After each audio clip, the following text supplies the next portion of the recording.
Look at all that's happening in the city of Irving.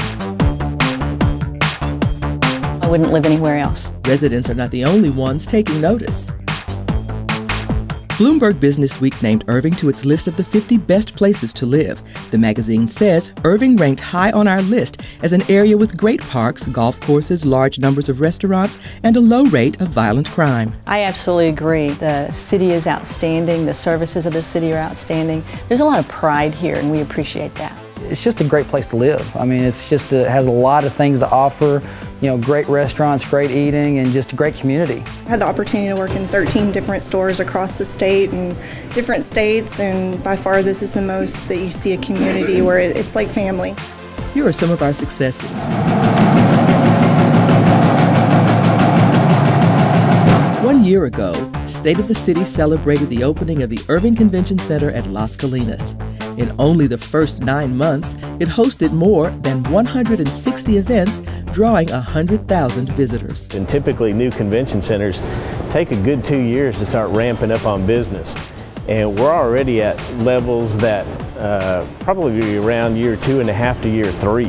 And it's doing exactly what we thought it was going to do, so we're real pleased. Also on the business front, the global headquarters of Celanese Corporation and Consolidated Electrical Distributors relocated their global headquarters to Irving. Those business wins and others have helped stimulate the market for the construction of more than 300 new homes in just the past year. Irving boasts high-end housing developments, including the lakes of Las Colinas, La Velita, and Graff Farms. Throughout the city, new amenities are available for residents. Among them, 2 new spray parks opened to help people beat the heat. The northern extension of Campion Trails is now open at Sam Houston Trails Park. This is just sort of the icing on the cake now. From north to south, the Campion Trails are now more than 10 miles long in Irving, all paid for with Dallas County grant money.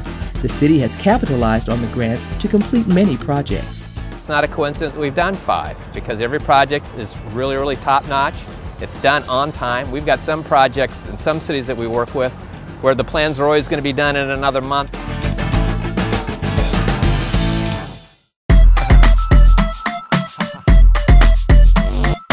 The West Irving Library is attracting people interested not only in books, but also the latest technology. These stations are so much more comfortable. The chairs are awesome. I like the smart board. Everything is just so updated and new. It's just exciting. It's the first net zero library in Texas. The energy-efficient features have kept more than 260 tons of carbon dioxide out of the atmosphere. It's a wonderful resource for Irving. I'm so proud of our city. On Irving Boulevard, grant money paid for new entry gateways. They are among several upgrades designed to improve the main corridors across the city. There is also a focus on keeping them litter-free. More than 716,000 pounds of litter were picked up last year. Sound walls built on State Highway 183 are a step in the process of reconstructing the highway. Redevelopment is underway in Heritage Crossing. Crews recently demolished the Comerica Bank building. This spring, a brand new branch with a landscape courtyard is scheduled to open.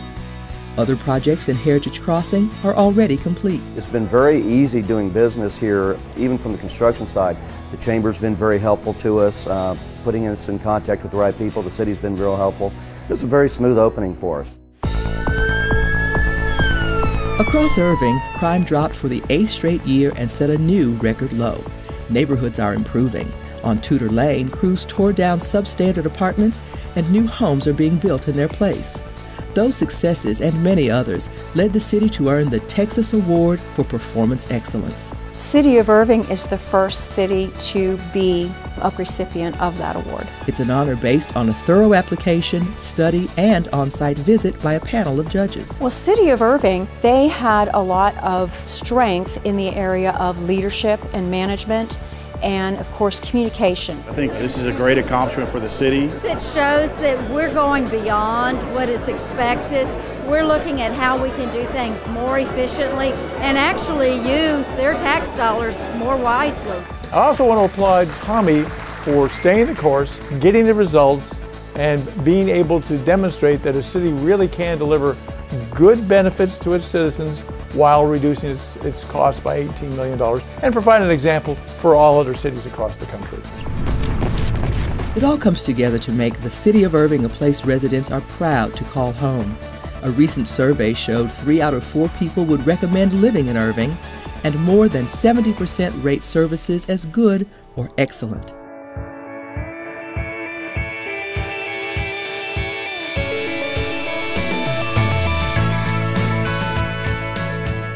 And look at what's next.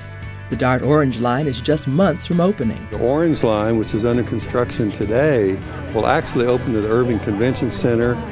July will open to the Beltline Station on 161. In December, and our board just approved the last piece of the Orange Line into DFW Airport, and that will open in 2014. Putting Irving even further along on the path of progress. They have a commitment to excellence, and they're constantly looking at ways to improve their processes, their organization, and the community in which they live.